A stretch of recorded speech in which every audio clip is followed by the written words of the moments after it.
A gente tem uma outra entrevista agora importante, que é com o médico Cleiton Carvalho, que foi o primeiro, inclusive, a chegar ao local, o primeiro médico a chegar ao local do acidente, no avião da cantora Marília Mendonça.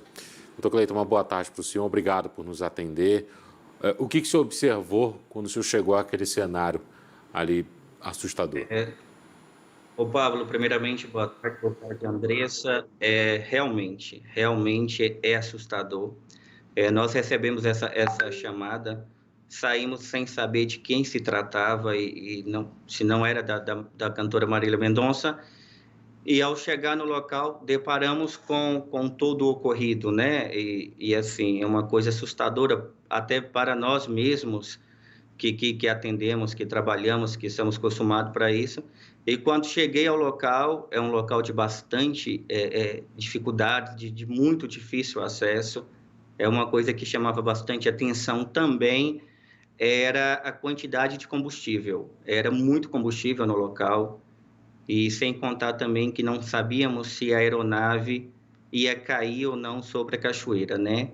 Mas, assim, é um dos atendimentos, se não for o atendimento mais complicado que realizei até hoje durante todo o trabalho no SAMU.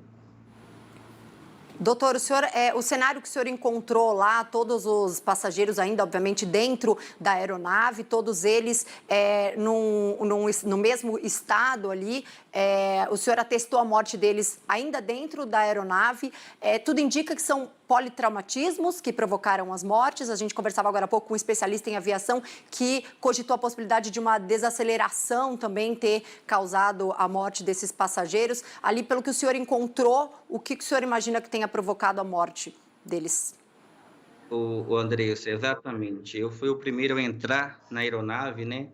Quando eu entrei a cerca da porta estava o produtor caído ao solo e a Marília estava logo do lado, sentada, meio que sentada a poltrona, e logo em seguida estava a outra vítima. Prontamente verifiquei todos os sinais vitais para ver se se contava com vida, que essa era a nossa esperança, né? Era só isso que nós queríamos naquele momento, era só isso que queríamos que tivéssemos, mas assim, provavelmente a causa da morte realmente foi politraumatismo, não se sabe a nave, então assim, se estavam de cintos ou não, eu não sei afirmar para o senhor se esse cinto se rompeu durante a queda, se esse cinto se rompeu durante algum momento. Então, assim, durante o atendimento, quando nós estávamos retirando os corpos, não se observava cinto, mas também não posso afirmar para o senhor se realmente estava ou não. Os corpos estavam, infelizmente, no meio da aeronave mesmo, assim, os três, e mais adiante os dois pilotos, né, que também estava sem sinais vitais, estava sem vida.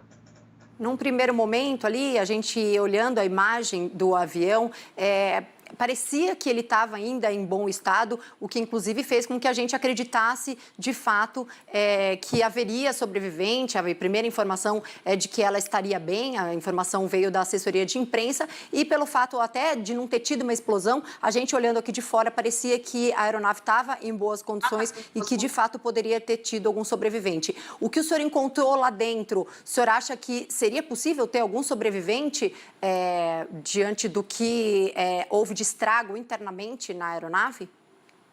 Andressa, como mesmo a senhora disse, de antemão, para quem visualizava o local, por um local ser um local de bastante e difícil acesso, realmente a aeronave, nós estamos acostumados com acidente de aeronave, que a aeronave toda se deflagra, se quebra, né?